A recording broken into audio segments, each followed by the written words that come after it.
9-year-old Lisa Marie is adjusting to her new home at Save the Chimps, the world's largest chimpanzee sanctuary on 190 acres in FORT-PIERGE, Florida. Can you put it back in? Before her rescue, she was part of an act used to entertain and separated from other chimpanzees. Eventually, she'll learn to socialize and join a group, a family, on one of the sanctuary's 13 man-made islands.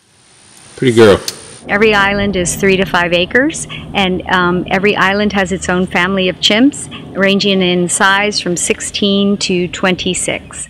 So they have an indoor space, and they have this beautiful island that they can roam and freely choose where they want to spend their time. You know, chimpanzees are extremely social animals, and the fact that they now have friendships and a family and bonds, I think is the best enrichment for them. 254 chimpanzees are living out their lives at Save the Chimps. Their personalities are as different as the circumstances that brought them to this sanctuary.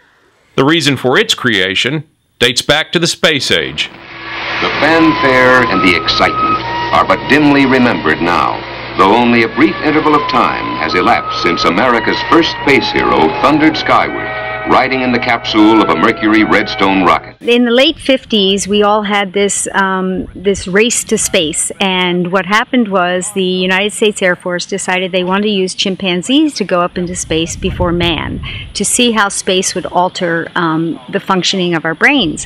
So the Air Force went over to Africa, and they collected 60 babies. Unfortunately, they collected them by killing their mothers, because that's the only way you'll get a baby away from mom. They brought them back to Holloman Air Force Base in New Mexico, where they then started a breeding colony. And they also, that is where Ham and Enos, the 2 chimps that went up into space in 1960, were from. This chimpanzee who was flying in space took off at 10:08. He reports that everything is perfect and working well.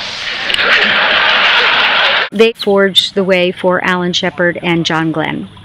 They had 60 chimps, and they were breeding them as well, so this colony kept growing and growing, and they kept using them for research, centrifugal force, acceleration, deacceleration.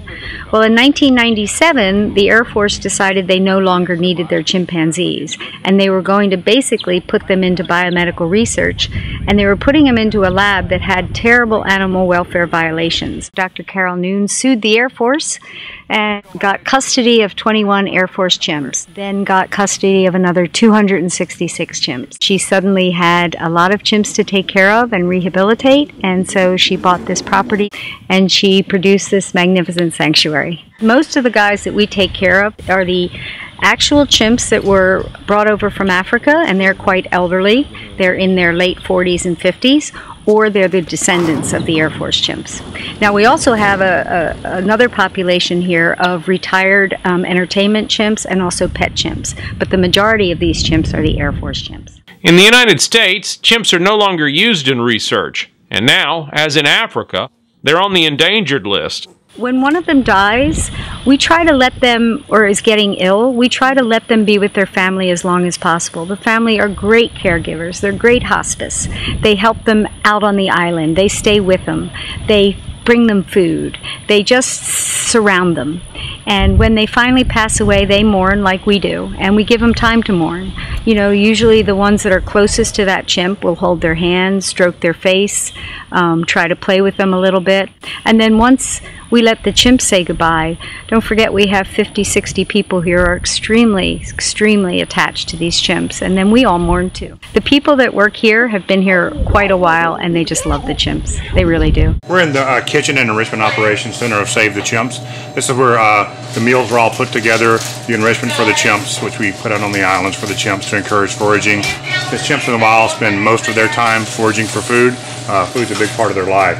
So we go through literally thousands of bananas every day. The chimps get 3 3-course meals a day, a mixture of fruits and vegetables and other items such as seeds, nuts, cereals that we spread around the islands. We try to present them in as many different ways as possible to encourage the foraging of the chimps to occupy their time. We try to provide them a variety of diets. Everything that you can imagine you would find in your local farmer's market, we serve here to the chimps. Today we're having pasta for dinner. We cut all the vegetables up and we steam them, and then we make the pasta, and that's what they're having for dinner tonight. Nice to know you're doing something to help. Yes, absolutely. They deserve it. as a sanctuary, we are not open to the public. It's just part of being a sanctuary. They've paid their dues. They now deserve to live in peace and quiet, and you know, strangers sometimes upset them. So, but that doesn't mean we don't want the public to be able to see what we do here. So twice a year we have a member day, where for $50 you become a member, and you are allowed to either walk or be driven around the property and see the chimps. I just want you to know too, what's so neat for me is I got to see the transition between the chimps from the labs who were isolated and the chimps that are here living today, and I got to watch them grow into magnificent chimpanzees, and to run around this island and be a chimp again, to me, is worth every penny.